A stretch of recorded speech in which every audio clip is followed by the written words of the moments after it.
Thank you, Sharon Graham, Unite. Friends, let's be really clear what this is about. This is about the right to strike.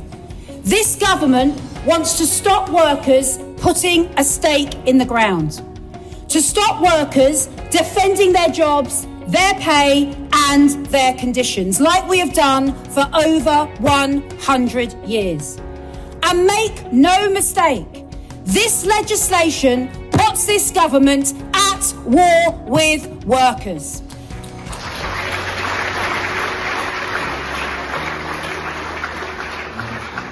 And friends, we know that politicians very, very rarely lead the fight.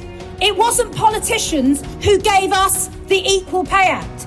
It was striking women workers at Ford Dagenham. It wasn't politicians who gave us the Race Relations Act. It was the action of the Bristol bus boycott workers. And it certainly hasn't been any politicians who've been driving up pay today. It's organised labour, the working class, through strike and struggle. We know that, and they certainly know that. In my own union, in the last 2 years, we have led over 1,000 disputes, putting £420 million back into the pockets of workers. So today, let's pay tribute from this hall to all of those striking workers across all our unions who have stood on the shoulders of giants, all reps, all our members who fight for progress. We stand with you. Thank you for your bravery. Thank you for taking a stand. Solidarity to you all.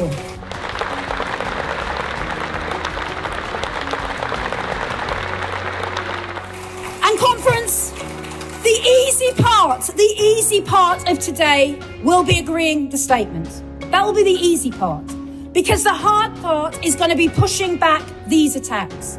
The real decision will be the decision to act. We must not allow them to force workers across their own picket lines, to break their own strikes, to defeat their own resolve. And in order for us to stop this happening, all of us, my union included, must be prepared to ask ourselves some very difficult questions. What does a real strategy for non-compliance look like? What are we really prepared to do? And will we help others when they need it? Because friends, one of us in this room, one group of our members in this room will be first. They will be tested. We must act together. And friends, we have to face facts. Real solidarity to push this back may take us outside the law. And as it was said in 1921, it is better to break the law than break the poor. And friends, when the law itself is unlawful, we should show from our strength, find our inspiration, turn rhetoric into something real. Because we certainly just can't wait for Labour. Certainly not when they're channeling Margaret Thatcher for inspiration. Or just turn to lawyers, because the fight is going to be right now.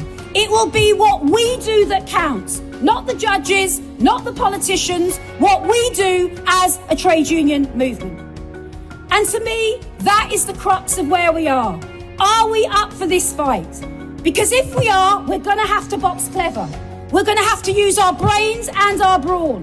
We're going to have to develop strike funds and think about who the critical workers are. Coordinate our action inside and outside the workplace. Who are the real decision makers? Are they in Derby or are they in Detroit? Follow the money. Friends, no matter what happens, Unite will be preparing for every eventuality.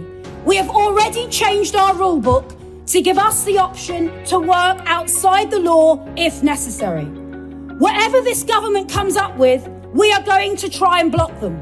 And their recent threat to tax our strike pay, I can tell them this: if you tax our strike pay, we will add the tax on. Friends, this fight is a worthy one.